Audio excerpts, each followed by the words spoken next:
achieve success with Global.Media.com.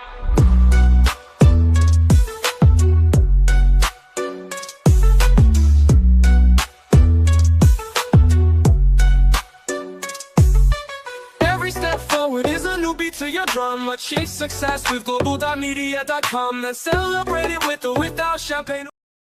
We're live. I want for us to go live on LinkedIn as well. Let me see. It says starting soon.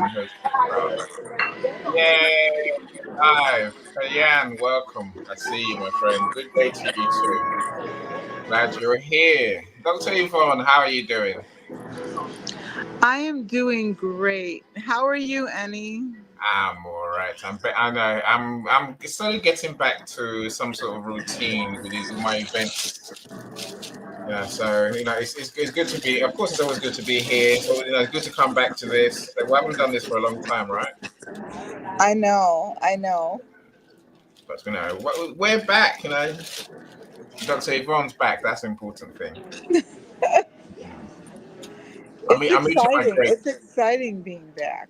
Yeah, well, I think that compiling what we have into a book, which is always my vision. Now that's really exciting. Yes, And I completely agree. You can see the sun is coming right in, so I'm gonna be off camera for a minute. That's all right. Is the sun like killing you? Because it's killing me. No, all right. We can see you clearly enough. The sun's not a problem. I mean, have you still got snow? Yes, how you doing? Good. I'm gonna give you a couple minutes. Yeah. Well, now you're muted. Okay. No, I've lost your voice. Why do I lose your voice? I lose people's voices. Oh, there was another voice. Okay, maybe. So you're back again. Okay, so I can hear you again. Right. So how bad is the snow? What's that? How bad is the snow where you are? Well, the snow is not bad now, but it is very, very cold. We are in the below, we're in the negative. And today we are, I believe, 6 to 10 below. Wow, that's cold. That's seriously cold. Yeah, you can hear like all of the noise and stuff around me. I apologize for that. But yeah, it's really cold. There are not too many people out. There are people that are trying to get back to doing business because we did have a pretty bad storm where I am, and planes and stuff. There are a lot of things going on with people trying to travel. But I'm out today, and I'm excited to be back. And let's talk a little bit about what you and I were talking about and what the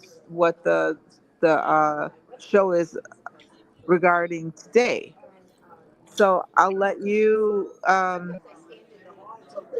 talk about what the topic is today, and then I'll go ahead and put my little 2 cents in as we spoke about it before. It's the other way around. I'll put my $10 worth in, and then you share with us the genius on our topic, right? Mr. Michael, I see you, Mr. Calm. Welcome. Well, there are more people here, but you have to comment, my friends. You have to say something in the comments.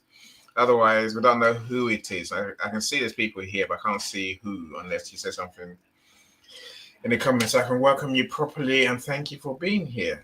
So Dr. Yvonne, I think that maybe let's start in that place where I think that was always bugged me, right? Say everyone thinks if you are in an abusive relationship, why don't you just leave? I think so too, right? Of course, today's conversation really is about the fact that it's not that easy to leave because there's many things going on for the person who's been abused, right? And also, and as I suppose, a lot of that, the things that are going on tend to be in our heads. Yeah. So how do we unpick those negative thoughts? Because anything that goes on in our head, it's not real. It is our imagination running wild with us, right? So we must unpick that, and then I suppose we must also deal with some of the practicalities of what it means to almost restart our lives following abuse. Yeah, Dr. Yvonne, that's all of it, right? You're still muted, so I hope you don't That's say James. that's true. That's true. I think that with a lot of us, that once we realize we are in whatever that situation is, whether it be verbal or physical or mental, that when we do find out that we're in that situation, now we're finding out, okay, let's find a way to either deal with it, mirror it, or leave it. But Mm, either way, we still have to get back to ourselves, and we still have to re enter society as we know it, but in a different light. So we still have to regain our self confidence. We have to trust ourselves, and we have to recognize a snake for a snake. But I think the best part of once we learn our lesson, the best part of coming back is our resilience. And mm, that is where I want to concentrate on, especially for 2026, because we know about abuse, we know what it does, we know all that stuff. Now, where is the roadmap for us to get back to ourselves bigger and better and more resilient than ever? And taking the lessons that we've learned from these, you know, not so great relationships, but huge lessons. And how do we turn it around and really benefit from it? And see, that's where I am right now. It's like it's great that we know that all these bad things exist. But what makes us better? What makes us stronger? What lessons did we learn? And how do we reinvent ourselves, choosing ourselves over our abusers or our situations, whether it be work, personal, or maybe it's in your family. Who knows? I mean, abuse comes in so many different ways. But now that we know, and now that we can face it, and now that we forgive ourselves and hopefully forgive those people that have wronged us, not meaning that you let them back in your life, but it means that we've learned. Thank you for being a valuable teacher. Thank you for letting me recognize my worth. Thank you for letting me learn to choose myself over pleasing other people. Now, here I am. What's the first step I do towards making my life better after learning all these things that I've been subjected to? I think that is where we take 2026 and beyond. What does the future look like? And how are we going to make that future better for us? Which is mm. what we were talking about. Indeed, indeed. So I like the fact that you say abuse, narcissistic abuse comes in different forms. I suppose that tells me that we need to almost have a thoughtful response to each situation. It's not just as easy as saying leave. I'm thinking, for example, if the abuse is at work, there's a lot more complications around how you're gonna survive, how you gonna live, how you gonna make money, how you gonna pay your bills. And there's a lot more tied up in the situation than just getting up and leaving. So, I suppose my next question to you will be, what is the common link? What is not the narcissistic thing? In all these situations. Before we go there, let me work on some more of our friends. So Dr. Lisa, how you doing? So everyone's raving about our event yesterday. It's good on you. That's our menopause specialist. Glad you're here. Alavine says it's quite difficult to leave because the abuse The abused one makes sure the abusive one makes sure that you cannot leave. In general you're isolated before you realize you're hopeless and powerless. I think that's so true, right? Liana, I see you as well. Welcome, happy Wednesday from Duluth in Minnesota. Wow, I know that's close to where all this hoo ha is going on, right? This Trump thing, but let's leave that alone. Michael says the temperature in this part of California is 52 degrees, partly sunny. Feels like 64 degrees. Michael, you're just lucky. The rest of us are cold, right? Well, Dr. Yvonne is in. When I see pictures, I see 2 foot, 2 feet of snow, and that's quite scary, right? That petrifies me. I don't go out in the cold. Dr. Yvonne's out. I don't know how you do it, but I'll leave that to you. So, Dr. Yvonne, what is the thing that connects all these different situations that we can call them narcissistic, abusive situations? I think the thing that connects it, of course, is that most of us that find ourselves in these situations are people pleasers. We really want everyone to be happy. We want to make sure that we're not doing things that hurt other people, and therefore we choose other people over ourselves. I think that's a common thread. We want to make sure that everybody else is great, and that some kind of way it's almost like the pick me. You've heard about the pick me people. Pick me. I'm here. I'm here. Mm, That's the kind of mentality. And the other mentality I think is a common thread is they're empathic. Those people that find themselves, like I did in that situation, were empaths. And that light is like a beacon to people that need to take things, and they're called either what, vampires, or whatever you want to call them. mm, They need something that you have, and you're a people pleaser, so you're willing to do whatever it takes until you get caught up in a situation that you understand is no good for you. And like I said, it could be across any lines, but I think that the main thing is, when you find yourself being caught up in that, it's not that you're stupid or ignorant or anything like that. It is that we're trying to find who we are realistically, and at the same time, not complicate anyone else's life. So we put ourselves behind. mm. Yeah, And they say, by putting ourselves behind, then everything that we are supposed to want or need or like or desire becomes last. And little by little, the vampires that are around us, they take, they take.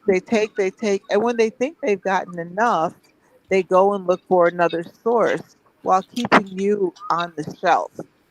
And I think it's when we realize our worth, and we realize that, what, we love ourselves more than we love the other person that's hurting us, or the other situation, the other job, or the other CEO, or your mother. Oh, it's my mom, so I'm obligated to be quiet and love her and make excuses for her. If it's your father, it's the same thing. If it's a sibling, it's the same thing. There's an obligation there. mm, I think once we wake up to the fact that we're obligated to love ourselves first yeah. and to do what's right for ourselves first, that's like the first step. But that takes a long time, especially if it's culturally ingrained. Mm, yeah. No, That's my I think take. I think for me, I guess I think many times looking back that you realize what was going on. I think at the time, for the reasons you mentioned, the fact that we are still trying to find ourselves, just trying to find our feet. Whether it's in life, whether so mine was especially at work, where every day was a misery. Every day was just literally god awful because somehow or another, the managers took delight in making us feel less than. They say everything was always on tenterhooks. Even when you did a good job, there was still that feeling of, oh well, I'm not sure you should be here anyway. And it's just a strange feeling. But no day was fun, and every day was just, I wasn't nervous. I was just, I was just deeply annoyed. Even when I did say, even on the good days, you go home annoyed. Everything just feels as if you're trying to please the managers, and but they're just being total. Yeah, there's a word for that. Let's leave that word out of it, right? And almost like this, you can't change the situation as much as you try. It just, it still stays the same. So that was my weird, my weirdism. And like you say, it took me 15 years.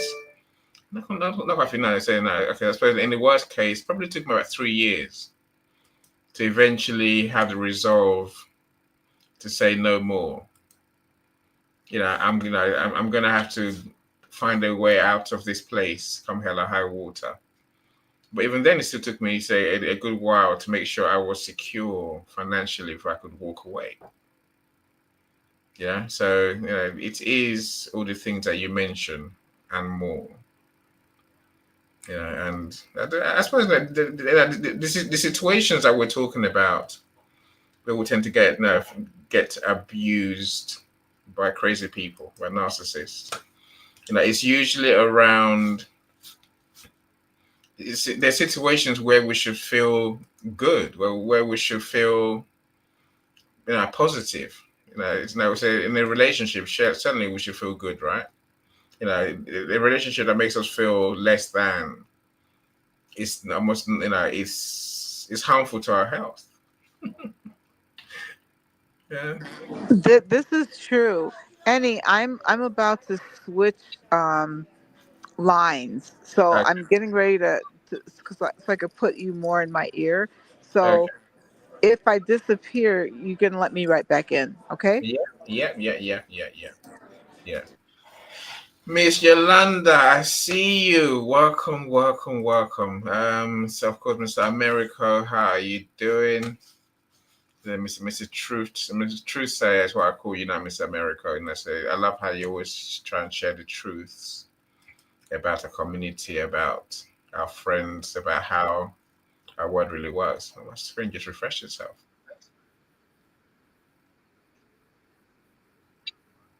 Okay, that's Okay, I'm gonna be entering the studio. right. Right. I'm here. I'm here. I think I just opened a LinkedIn page and I could hear you again repeat. Okay, that's all right. That's everyone's doing what she's doing. Okay, Miss Yolanda, I'm so excited. I really am excited. It's one of those things, you just want to say we're working on Yolanda's book, and we're so close. I can see the struggles for authors. Just when you get towards the end, you think, you know what, yeah, I'll get it done. But I think that we just need to just focus and just get it done. But other things come in your way, right, Yolanda? Other things come in your way. Life comes in your way. You got this to do, that to do, that to do, that to do, and it's just hard to fit everything together. But we will. So Yolanda's book is pretty much done. Preface, the front matter, I call it, is done. All the way to the last chapter's been done as well, right? So we're almost there. I can't wait until people get to read the book. Dr. Yvonne, you're back. Okay, you're just connected. Yes, Yeah, yes, I'm back. Is I've just that better? it was fun before, so it works equally well now. I've just shared a Yeah. link. If you want to come to the studio on the events page in the comment section. So Okay. we'd love to hear your thoughts. LinkedIn is not talking to StreamYard. It's really annoying, but let's not worry about that, all right? It's really weird. Anyway, Well, I am so happy to be back. Let me just say this first. I have missed this platform. I have missed speaking with everyone. I have missed participating in a lot of the shows. And I'm going to tell you, I just really feel blessed to have found this group and to have found you, Annie. Um, that's one thing I want to know. I want to say this. This is my birthday week. It's my birthday in a couple of days. So when Annie and I spoke to get back online to do this, um, I forgot about all of that. How do you forget about your birthday? I don't know. But I want to thank you guys for being patient with me today. And I want you to know that I consider everyone that comes and shows out for this. I really appreciate it. Um, I really appreciate you guys spending time here talking about this subject. All right, now that I've done all that, I felt it was important to say that. But let's Yeah, get well, back to the topic. I don't know. We say happy birthday in advance, or I do Thank anyway. you. And hopefully, we're not going to see you in your birthday online. No, I'm all for I'm having gonna your be birthday. gone. Yeah, so don't show up. Go Yeah, and enjoy your day to the fullest, and then thank come back you. afterwards, and share with us how you've enjoyed your day. Okay. So, Well, I think for me, like the best thing is going to be being with my kids. hmm, If you know me, you know that it's all about them. I mean, even the work that I do politically, it's about the legacy, hmm, right? Because, I'm in the fourth quarter here, but my kids are just starting, and everybody that is in that age group, they're just starting out, and we have to make sure we leave a good life for our kids and stuff like that. But yeah, okay, so let's no, get back to the subject matter. okay. Now Yolanda says she's happy that you're not driving, Dr. Eva. So am I. I mean, she had to park up to join us. To be fair, now she had to stop her Yeah, car because she's got things to do. And I was like, Dr. Eva, we're going live in 2 minutes. Where are you? There we are. Anyway, I was, I forgot. yeah, it's fine. You're here. That's the important thing, right? You know. So I'm, yeah, let's get back to our topic, right? yeah. I think the question, is that I think my last question was what makes it so hard to get away from this narcissistic relationship? You know. I think, I think what makes it hard is the fact that most people that find themselves in this situation, there's a couple of main factors. One, of course, is loyalty. And the other is that there's a true engagement there. If it's with love, then it's the engagement that you love that person, and you don't want to leave that person. If it's not love, then it is obviously the autonomy that you have in the position that you have, or it might be it's your family, it's your mom, it's your dad. I mean, there's so many different reasons because every situation is different, right? But the one thing that is consistent is we're choosing somebody or something over ourselves. And because we're choosing something or someone over ourselves, and because we are more loyal, because we are. The people that are being abused and continue to stay for years and years and years, there's fear about leaving. There is fear of losing something that you thought was a commitment. There's fear of moving on because you're at a certain level, a certain age in your life, or you have different obligations that you have to meet monthly. it is a step that you have to take, and you got to throw yourself into it. You got to be committed to it, but you don't know what the outcome is. However, you do know what the outcome is going to be in a situation. Let's call it a domestic situation where certain things are going to be done. It's inevitable. The bills are going to get paid, or you have children that you have to think about, or you committed yourself, in a vow to this person. Um, Everyone's situation is different, but the one rule that is true is at the end of it, you have to choose yourself.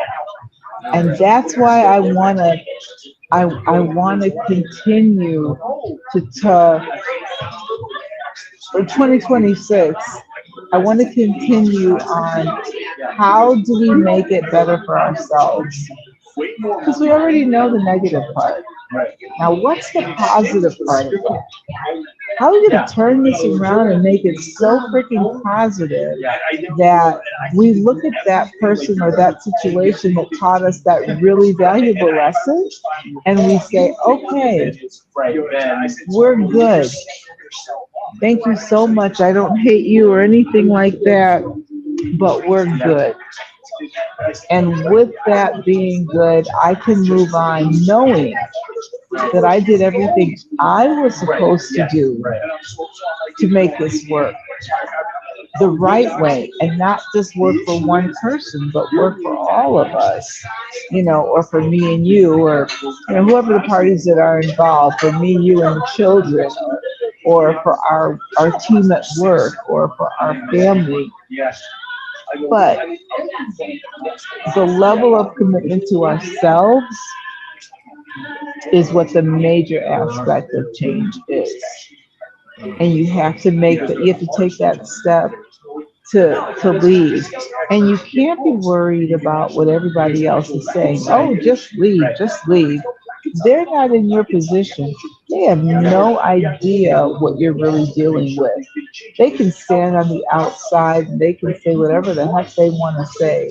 But when it comes right down to it, it's you and you alone facing the reality of when you leave. So how do we make that easier? Let's concentrate on moving forward with our lives in a positive way. That's what it's about. We've learned the lesson. We don't want to repeat it, or we've been in it for, 5 years, 10 years, 30 years, 20 years. Do you know how many marriages are breaking up after 20 years now? It's unbelievable. Or people that are company people, and these company people are leaving companies that they were dedicated to because they're tired of being treated like shit by the one person that should acknowledge their dedication to their tasks or their functions or their position at the job. It's the same thing. I believe that most people that find themselves in an abusive situation are loyal and they're empathic. That's why it's not so easy to walk away. Yeah, I think, of course, I think we ought to be wary of being loyal to the point of destruction or self-destruction. Really, I think, like you say, we have to prioritize ourselves, and of course, that looks like different thing. That looks different to everyone, right? Everybody has a different view on what loyalty is or what it looks like, and everybody has a different view on being the villain in somebody else's story. Because remember, when you leave those situations, you're going to leave with the reputation that you were the bad one. Because remember, on the outside, that situation or that person, they look spanking clean and sparkly because they have made you the brunt of everybody else's take on you. I think that's the best way to put it. Maybe not. Maybe that's the worst word, but they look good on the outside, and you look like there's something wrong with you because this person looks so perfect. Yeah, You know, yeah, that's the one thing you got to remember. yeah. That makes good sense. And they say it's part of the complication, right? It's part of the reason why everyone doesn't just leave. Mr. Levine, I see you now. I didn't see you before. Welcome. I'm glad you're here. So I'll come to you in a quick second. Doctor Yvonne, let's start our conversation on this self talk.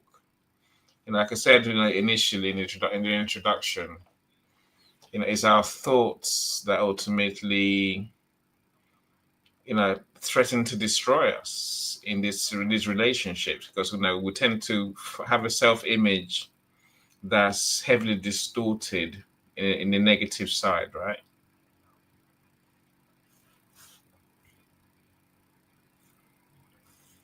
You're still muted. As I say, I always hope you're not talking and then we can't hear you. Oh, I'm sorry. I thought you could hear me. No. Okay. The question again was, I'm sorry. Go It's ahead. our self-talk, our self-image that could destroy us really, and just increase our pain when we try to move on. Of what destroys us? Our self-talk and our thinking. Oh, our self-talk. Oh my God. Listen, how many times do we sit up and regurgitate all the stuff that we were being told and we owned it? You know, we answered to what other people were trying to like tear us down to. How many times, like as a kid, let's say if we're talking about family, as a kid that you were told, and this is an abusive, narcissistic relationship, um, you'll never amount to anything. You'll never go further than this or that. Or why can't you ever do anything right? And then that becomes our self-talk, which is why one of the major exercises that I have my clients do is look in the mirror and realize just how beautiful and wonderful you are, and that the other things that are being told to you is not true. It is a perception that the person that is incredibly, you know, wanting to hurt you, um, they want you to believe that about yourself. And so for all these years, you've been answering to it, and you end up talking to yourself that way. In the deep resonances of your mind, these things are echoing to you every time. Maybe you make a step and you praise yourself for that step. And then when you're in the quiet space of your mind, you might be laying down, you might be taking a shower, you might be treating yourself to something. And then in the back of your mind, your self-talk is, you don't deserve this. You're not worthy of this. And here are the reasons why. And they're never the reasons that you have applied to yourself. It's always what you have answered to. So you have to start with the dark night of the soul. And that is saying to yourself all the things that you might hold as private, or people not knowing, or answering to things that are not you, and owning that crap that is, again, not you. And then one day waking up and saying, I know I'm not that. I know I'm more than that. I'm no longer accepting that. This is who I am. And I'm no longer answering to the crap that you've laid upon me. And again, whether it be with family, work, or spouse, or relationship, siblings, or, whatever. When we start realizing that we are choosing ourselves and our self-talk is relevant to our growth. The other part of it is realizing that those other people are not growing. Those people are not growing. You're growing. You're growing. And because you're growing, you're making a legitimate difference in your life and in the things you expect in your life. Once you begin to reckon with that and you begin to tell people when they're talking to you like that, hey, don't talk to me like that. I'm not answering to that. That's your perception. Keep that to yourself. Once you start advocating for yourself, once you start understanding what self is, once you start understanding that your self-talk should be pushing you up and that you don't need other people to validate who you are, in that moment, when you wake up, you then begin to look at yourself in the mirror and say, God, you look good today. You're doing the damn thing. You're going out there and you're making this happen. You begin to understand that you're the co-creator of your own life. Those people have a problem. And that problem, you have no ownership of it. So release it. Once you start doing that, and it starts with the man in the mirror, as I quote Michael Jackson, he had no idea what people were thinking about him and speaking about him. And at one time he was defending himself. He was defending himself for what other people had put on him. But it was all jealousy, lies, and injustice. And it wasn't until he woke up. Now, unfortunately, he didn't get to enjoy the wake up, all right, in this lifetime. But he did wake up. And he saw how other people were seeing him. And these are other people's lives. We are no different than that. So once we wake up, once we realize that, no, we're not crazy, we didn't imagine that. And we work really hard to be good people. We work really hard to give back. We work really hard to X, Y, Z. And all these people are telling me that I'm the opposite of that. I am living proof that I'm not the opposite.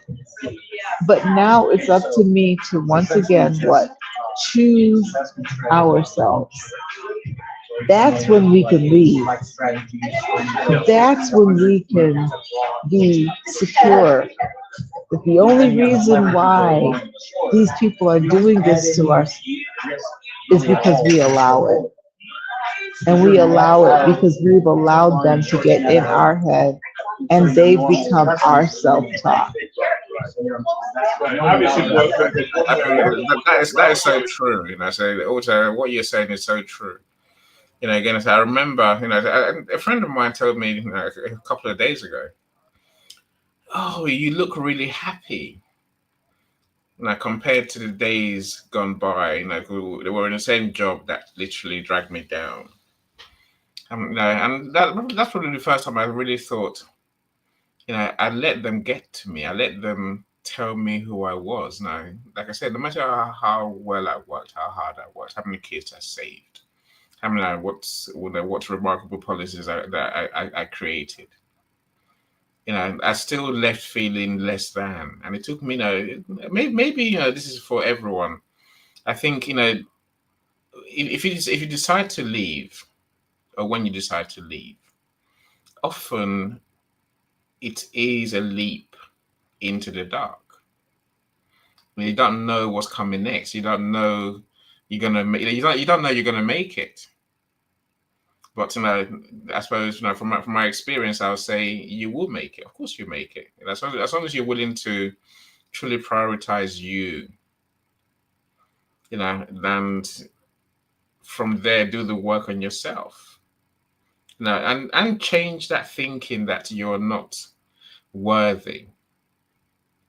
I think it is a decision that we have to make. It's a choice we have to make for ourselves. And I say, I struggled on this. I say struggled. I say struggle. I struggled on for a few years after leaving that job, right? And then eventually, I found the power of mindset. Not every day after I left the job was miserable. I had good days, but still I doubted myself deep down. And this is why I talk about mindset so much, because once I found the way to decide that that was not me, this is me,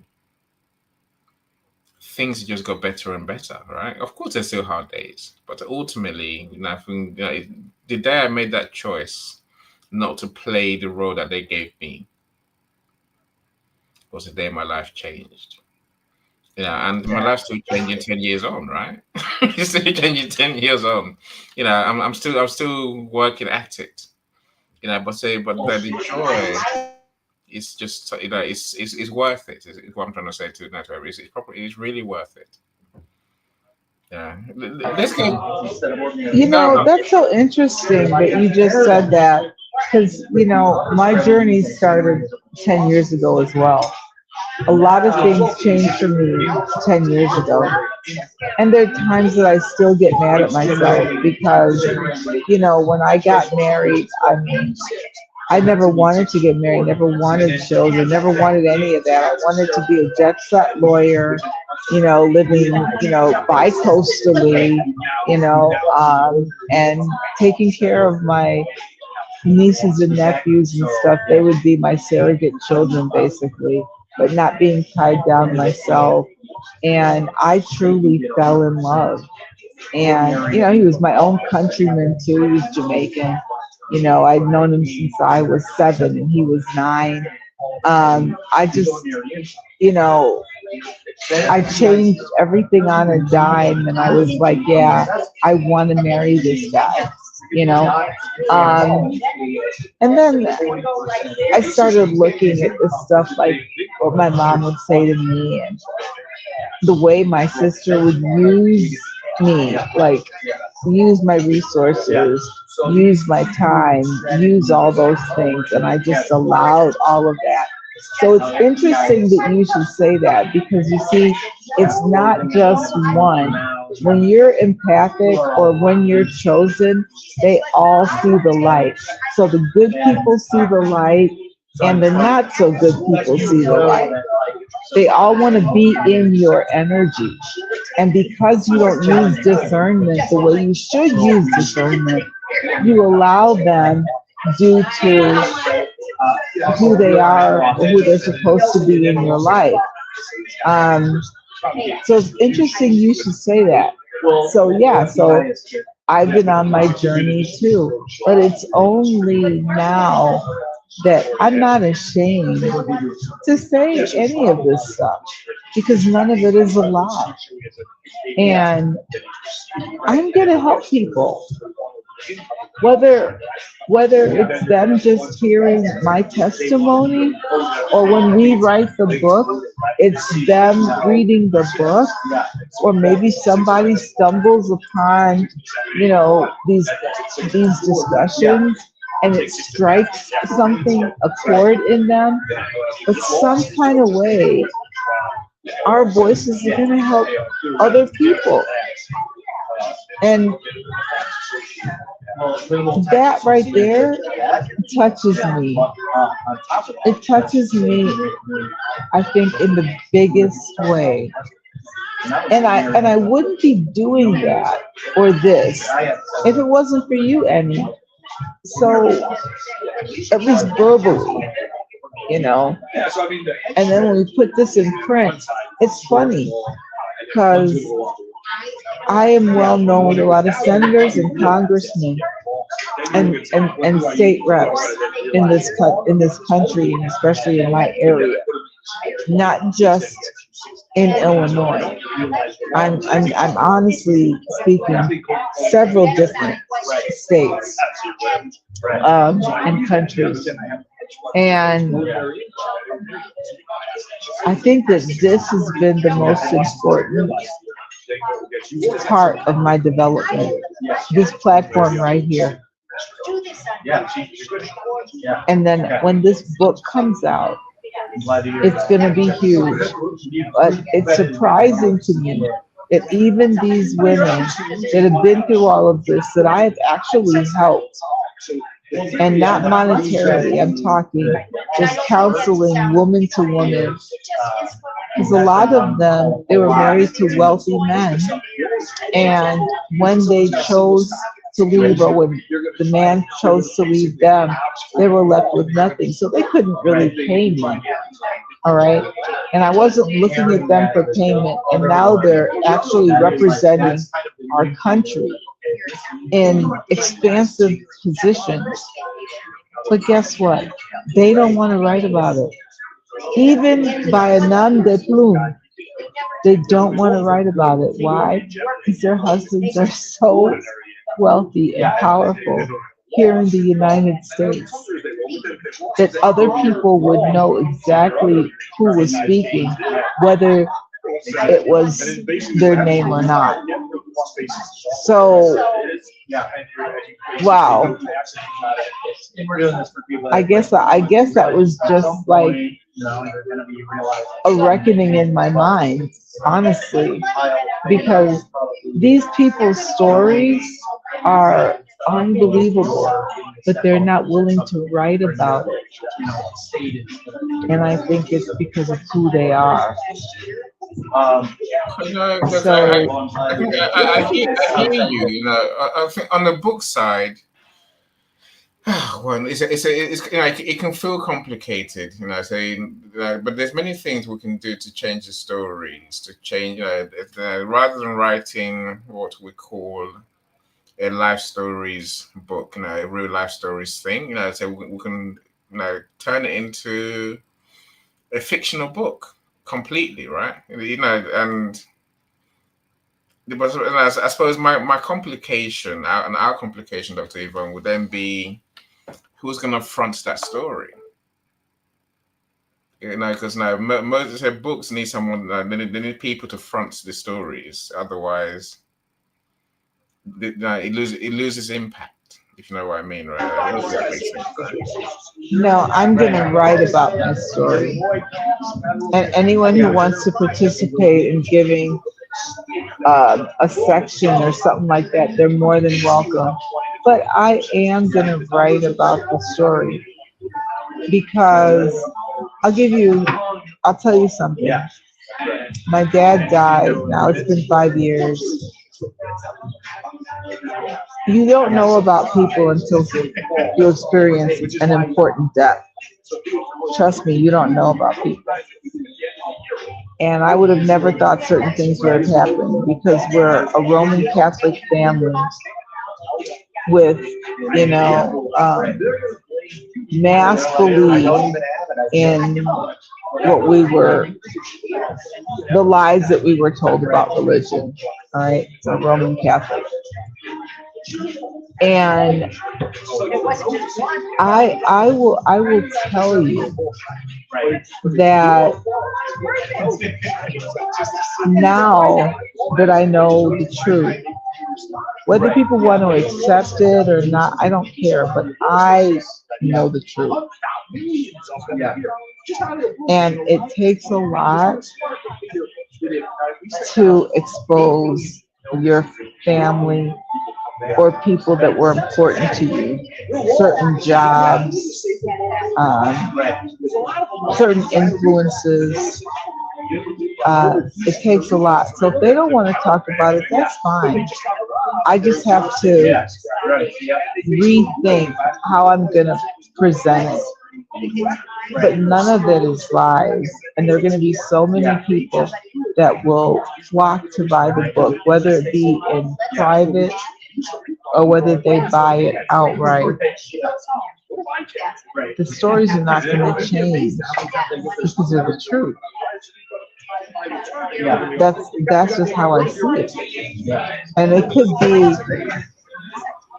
Go ahead. Yes, I agree with you. You know, the truth doesn't lie. The truth doesn't change, right? You know, I agree. No, and you know, we'll find the ways. You know, when the time comes to tell the stories that we must tell. I agree with that entirely. Let's talk to Alavine. So, Alavine, you know, you're always courageous enough to join us, come and share with us.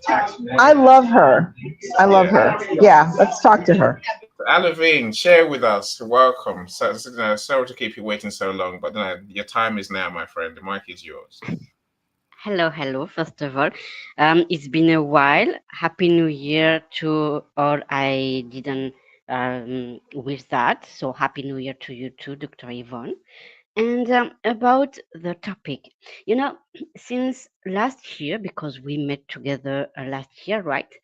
Um, I thought a lot. Let's say I've been thinking about the soil. I mean, the ground, the earth, the ground that give, let's say, the toxic people to enter in our life and destroy us and make us doubt ourselves. So I I was thinking. I've been thinking about that, and I think that yes, we have the part of we don't know what to do. They isolated us. We allowed them, etc. I agree with that part, but you know, I noticed one other thing, and it is about the fact this society when we were raised with words like "you are a girl, you have to, I don't know, stay home or to have a job plus a husband plus the see this that etc. Or you are a boy, so you will be a man tomorrow. You have to behave like this, like that, etc., etc." And I think. Um, Depending on our personality, the words we received and how we received them as a child, okay, that that let's say give a very good soil for a narcissistic person or toxic person or a manipulative person to come into our life, and because of the fact we think that we have to act or behave in certain way, we will let this person act like this. For example, a lot of people testified with me, like they said, "Oh, you know, I couldn't leave because my mother, my aunts, my uncles told me that I have um, to stay with this person. Marriage is for life. Even if your husband beats you, etc., you have to stay because it is like that." So I know it is hard to understand that part, but you know, I think if we are already are fragile inside, not physically speaking, not mentally speaking, but if we have some cracks inside, so it is.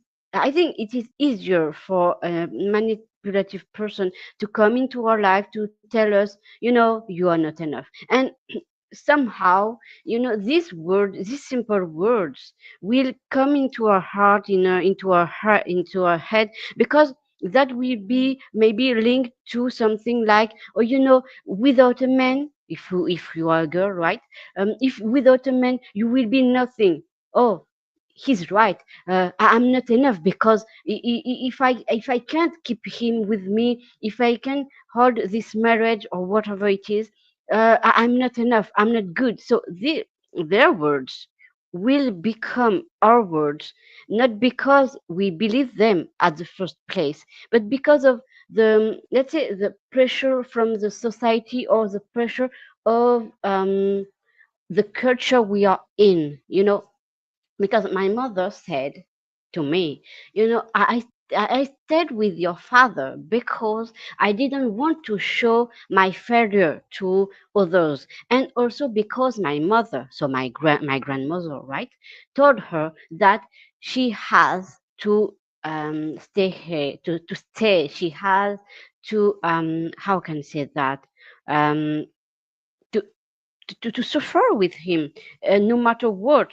And also, it is very hard for the outsiders to see what's going on inside. Okay, it is very difficult. When you are outside, you see just the pretty faces, you see the pretty words, you see the good faces. So when this person who is being isolated will come to you and tell, this man or these family members are like this, like that, nobody will trust you, because we need to have a lot of witnesses for being so trusted. So it is very hard to live because of that. And I think we need to go very deep inside to understand if it is not because of what maybe our parents had told us, not unkindly, not with malice, no, but just because they were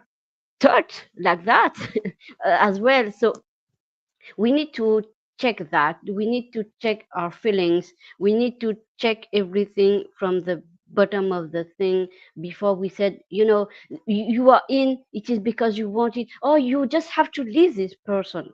It is easy to say that, but when we are in, it is very hard, because in general, when we are in, the first step is to destroy you little by little, to make some words seems like innocent, or it is very like, oh, you have no humor, no, I was joking, don't worry. And because of that, little by little, this person will destroy the self confidence you have in yourself, and they will insert themselves in your thoughts, that we already talked about that. And they also make sure that they will also make sure that you have no money to run away, to fight back, to do anything.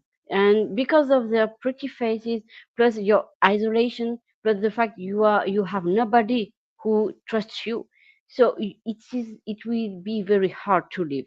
But so now let's talk about once you run away, once you say, okay, it's enough, I break up, I don't care, I find my way out, I took this way out, I'm alone, I'm in my apartment.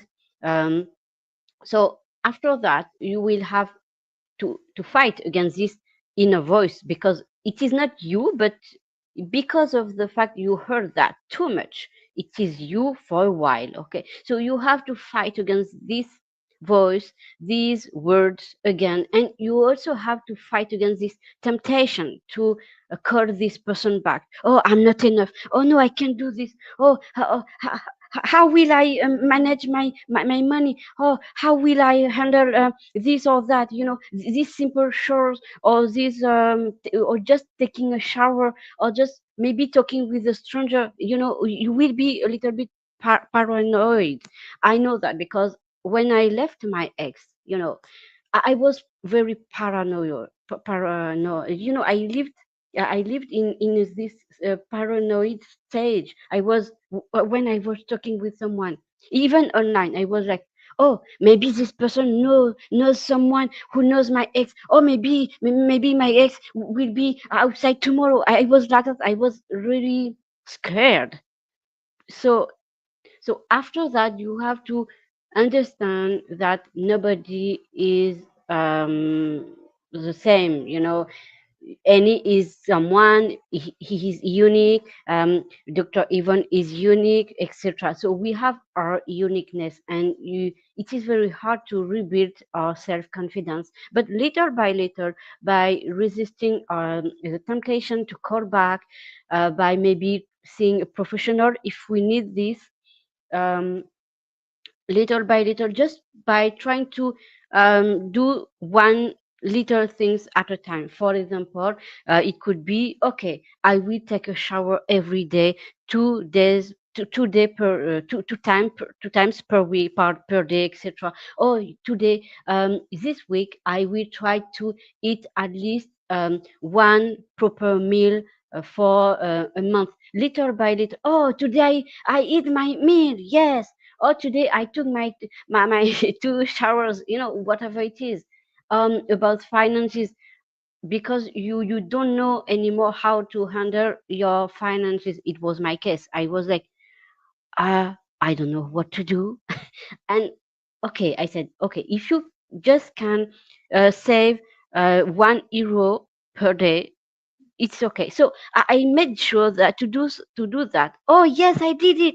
So little by little you can rebuild that. But there is, let's say, the internal face, the inner internal side, that is very much more difficult to go through, because nobody see that part, nobody understands that part more than you. It is not possible to say, oh, I will explain to everyone my story, my feelings. They will understand the story, where maybe not, but understanding my emotions, my feelings, even if they went through something similar, they will not understand exactly. So I will have to deal with that part, almost alone, not completely alone, because talking here helped me.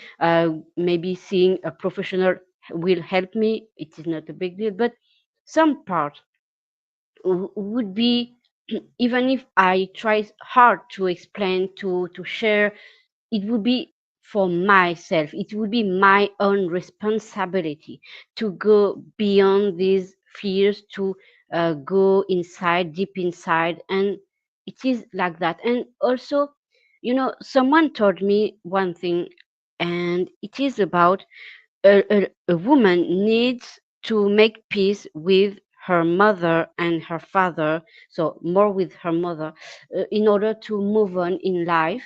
And uh, a man needs to make peace with his father and his mother too, but his father, to move on in life. I don't know why this person told me that, but I feel the need to share it with you. So I think it is because of the fact, a lady, a girl, will take example or her mother as a role model, okay? And I think the boy will take his father as a role model. So if we have problems with this role model, so we take it, but we disagree with it. So it is like we hate ourselves because we hate the role model of parents or maternal or paternal figures had given to us. So I think it is also important to try to make peace with these role models we took. And because these role models, whether we like it or not, is, let's say, completely stick with us. It is like we have, stick with us. Yes, it is stick with us. So it is like we are one with this role model. And if we hate this role model, because maybe if I'm a boy and my father was an alcoholic, and I took his example and I hate him for that, but I also drink myself as a man. I hate myself because I hated my father because he was a drunkard. So I would be, it would be difficult to move on if I can't make peace with him and to say, okay, I took this role model, so I drank with like him because it was my role model. So I take the example, if I were a man, but I'm not a man. We know that. And if like a woman, a girl, my mother stayed with my father, even if he mistreated her, etc. I would have to make peace with that role model I had, and understand that I stayed with my partner who abused me too, because I copied my mother and I didn't know how to do otherwise, because nobody had taught me how to do otherwise. So I think it is after, when we want to move on, we need to really make peace. I will just stay with that, making peace, and going very much deeper than just, okay, the words of my abuser, it is not me. So I that is the third thing. And the third, if I would have that, is to try to do a small task every day, and to say, okay, at least I learned to do this, to do that. That's it. And yes, maybe that one, reach out for help if you think you need to do so. And one thing, avoid completely, um, call back this person, or try to go with this person talking, hoping for reconciliation, or for I don't know, whatever we can hope, because it is not good at all to call back. I didn't call back once I cut tie, but I know some people do it, because my psychologist told me, wow, you are stronger than you think, because all of my people who were victim of a narcissistic person, they always go back, and it gets worse every time. So you are very strong. So I encourage you to not reach out to these people. That's my last word. Thank you for listening.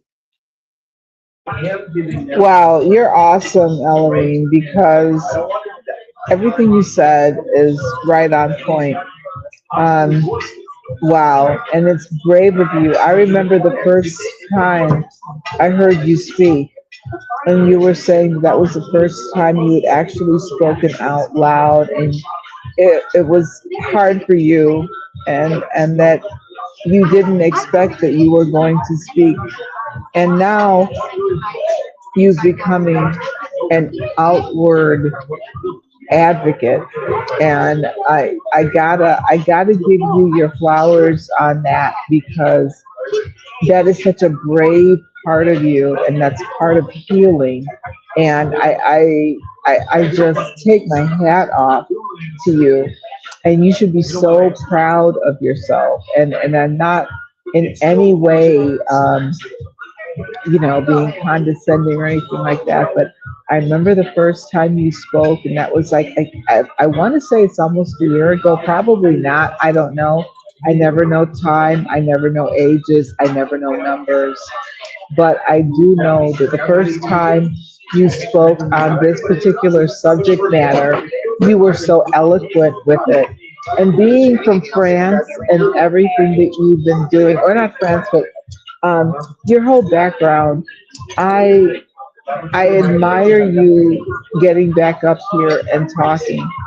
And I look forward to seeing more growth in you, as I look forward to seeing more growth in myself and anyone else who cares to share. Whether you care to share out loud or not, start with the mirror. Start looking at the man in the mirror.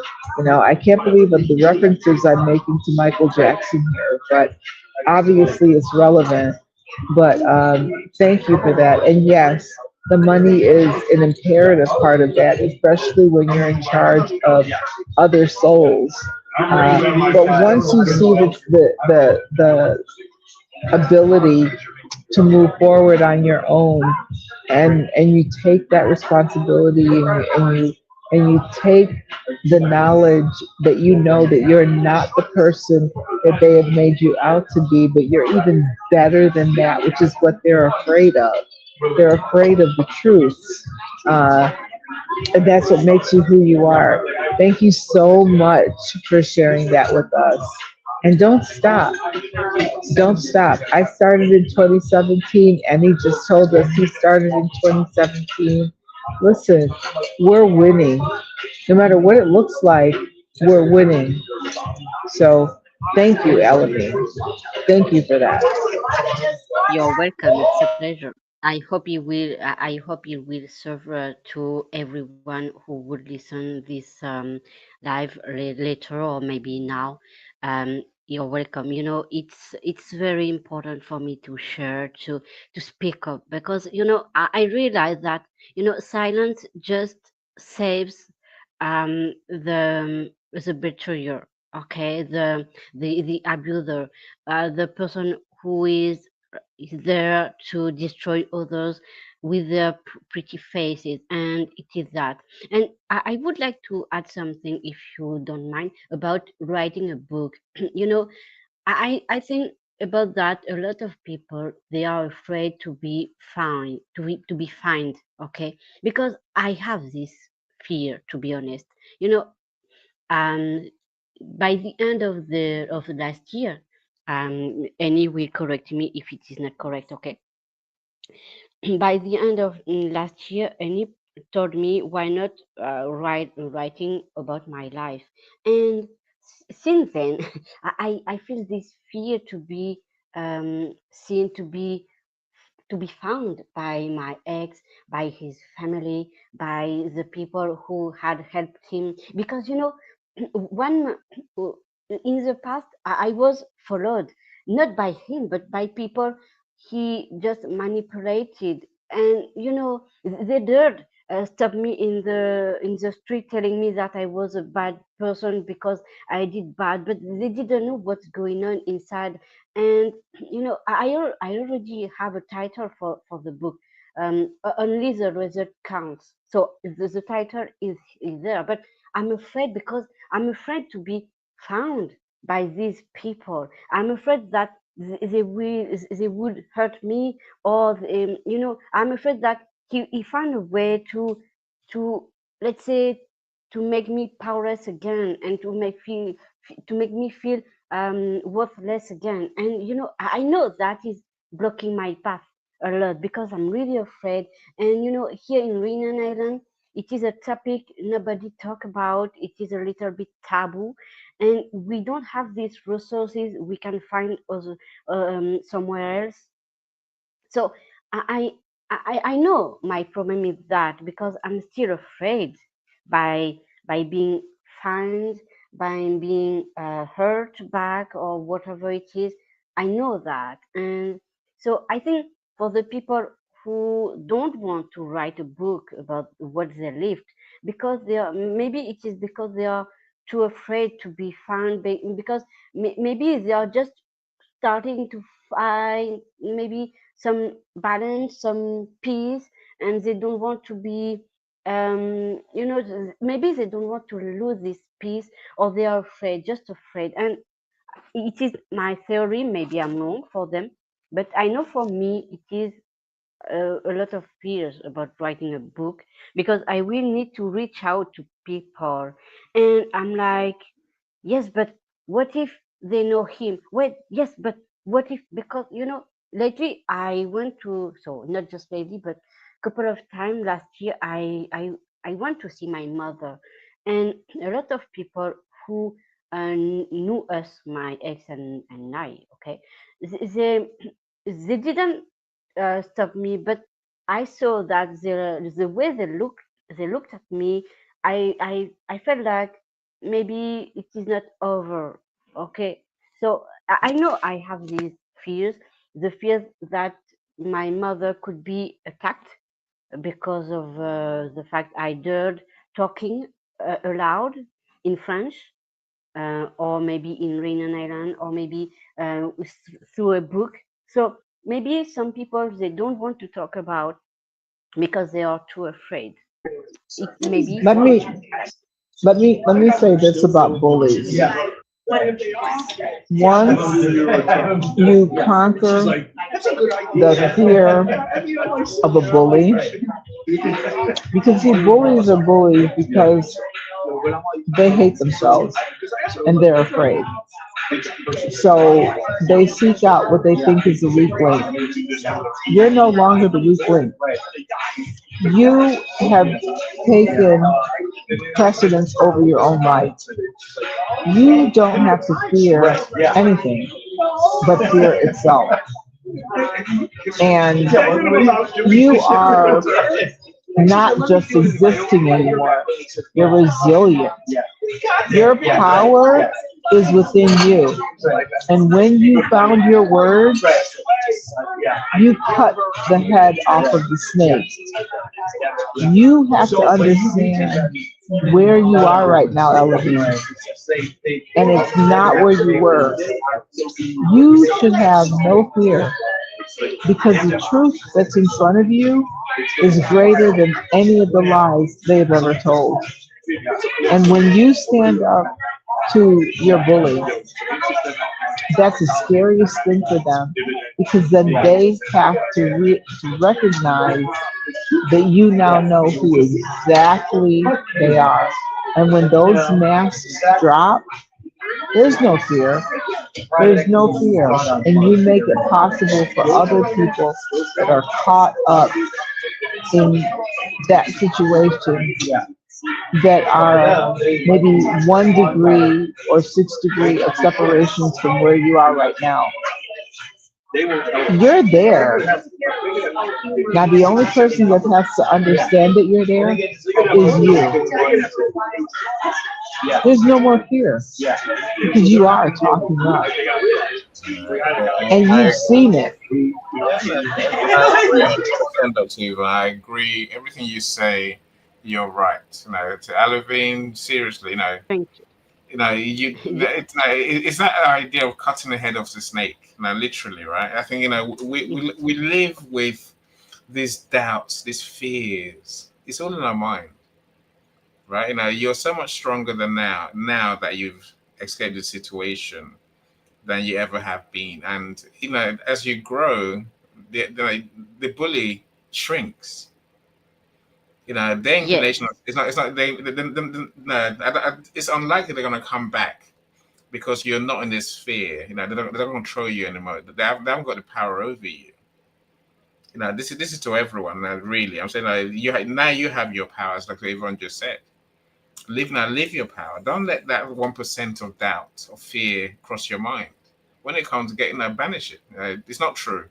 You know that the world knows that, and the abuser knows that too. As long as they haven't got the power over you, you can move on with your life. Don't grace them with that thought that they might just be right. They're not right. They have no power. That's end of. That's it. That's leave it there. Go forward. With confidence that now you have the power. If they do come back, Alavine, what can they really do to you? Nothing. Nothing. In fact, Nothing. yes. Mhm. Right.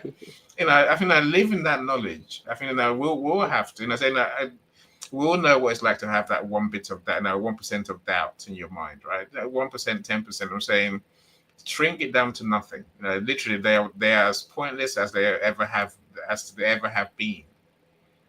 It's your time now to do whatever you wish, right? Look, I'll say a couple of bits. I think we do need to go. I'll say a couple of bits. I think I love your point about of course tradition and custom and culture can play a part in how we receive those comments about those things that people say about us, right? It's true. Now we'll have our cultural our cultural baggage. I think that it's important to recognize that and label it for what it is, right? And then of course, dispel the ones that are not true and only take the ones that serve you, right? And I say we need to truly appreciate what Dr. Yvonne talks about, her culture. That's there's something identifiable in all our cultures, right? As someone who grew up in Nigeria, I can tell you the Nigerian culture and how of parenting, for example. I'm saying that, and even relationships, which has a distinct taste. Whether it's good or bad, I'll leave that I'll leave that to other people to decide, right? So the other thing I love about what you said, Alavine, is the importance of building your relationship with your parents. It's so important.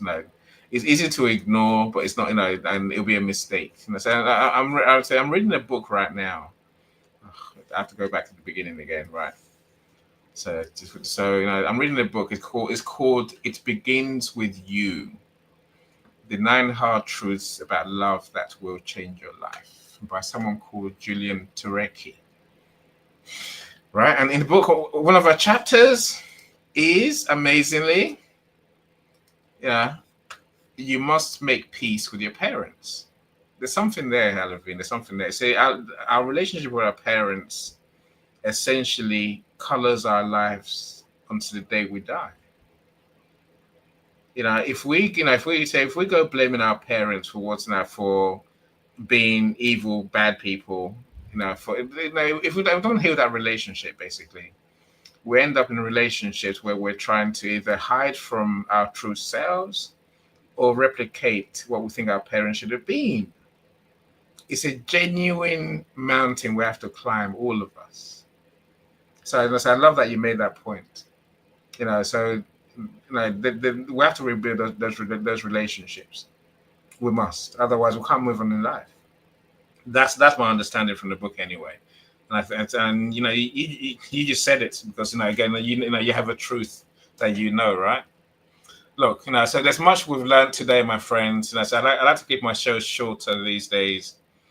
So that way we can all get back to we want to be doing with our day, right? I will thank you all for being here. Of course, the two Lindas, Linda Cox and Linda Meyer, thank you for joining us as well. I don't know if I've welcomed either of you yet, but I have now, right? Thank you so much for giving us your time. I appreciate you both. I appreciate everyone who's been here, Yolanda as well. Thank you all. Who's unmuted? Dr. Yvonne, go for it. I wanna say thank you for everybody. I want to say happy new world, happy new year.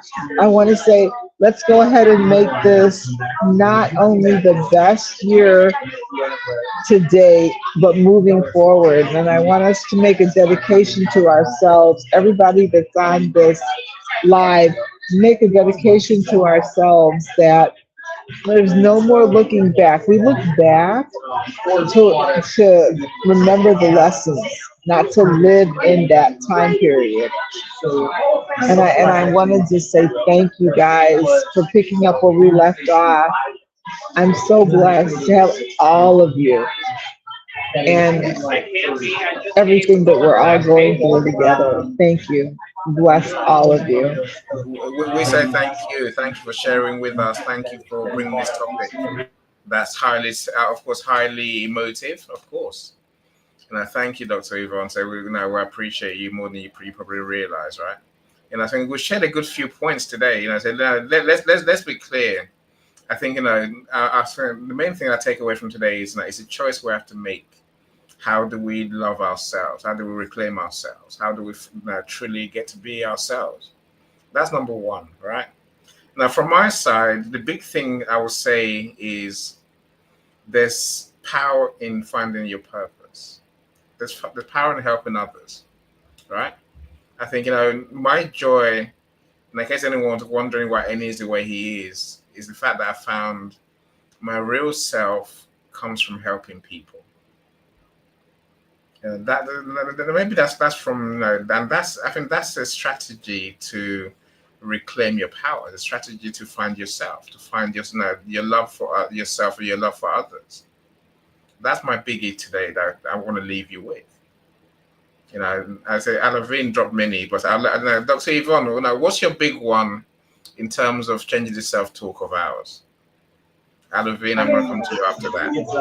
Well, I think my big one is trust yourself and trust everything that you know about yourself, not what other people have made you think you were. I think that's the biggest takeaway, and that we're resilient. And they might have bent us, but they never broke us because we're here right now. Just remember that. Beautiful. Wonderful, wonderful. Thank you so much, Dr. Yvonne. Alavine, what's your big thing? What's a big point you want to make today about how we move forward when we escape these narcissistic relationships? So for me, it is about helping other. It's it's always been that. Okay. And I think when I stopped helping others because I was in a very bad relationship, I I never felt more far away from myself, than ever. So for me, it would be help others, and the second one is trust your gut.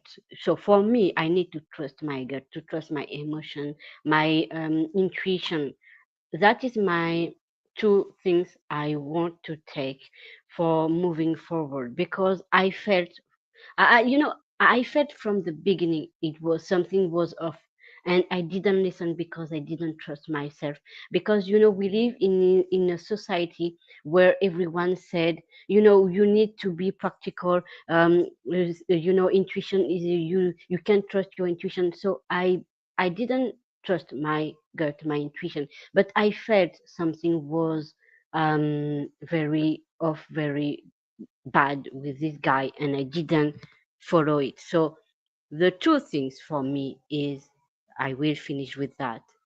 Um, Trust yourself and help others. That is my two things. Thank you. Beautifully said. Thank you so much for joining us, Alavine. You're a star, true star. Dr. Yvonne, enjoy your birthday. And enjoy your birthday on all of us. Happy birthday in advance. And I'm sure it's going to be a wonderful day. Look, my friends, we'll see you in a couple of weeks. Same time, same place. Of course, I'll send the links out. But thank you so much. So do connect with each other, connect with us, and let's continue the conversations. I say thank you again, everyone. I have my show later on, so do join us. My show, Being Your Authentic Self in Business, is on tonight at 10 o'clock, 5 p.m. Eastern. If you have the time and if you have time to come add to our conversation, please do. Right, join us. My topic is the power of patience, strategic patience as your business superpower. What does that mean? How do we develop patience? What happens if we don't develop patience? Yeah, all of that. So do join us. I mean, it'll be a fascinating conversation. I will say that myself, right? But do enjoy. If we don't see you, I can understand. If we do see you, I will be glad to have you join us and even add to the conversation. Enjoy, my friends. Enjoy, Alavine. Hopefully, I will see you later as well. You take care. Bye, everyone. Bye, everyone. Every Bye. step Take care forward too. is a new beat to your drama. She's success with Global.Media.com and celebrate it with or without champagne or rum. She's success with Global.Media.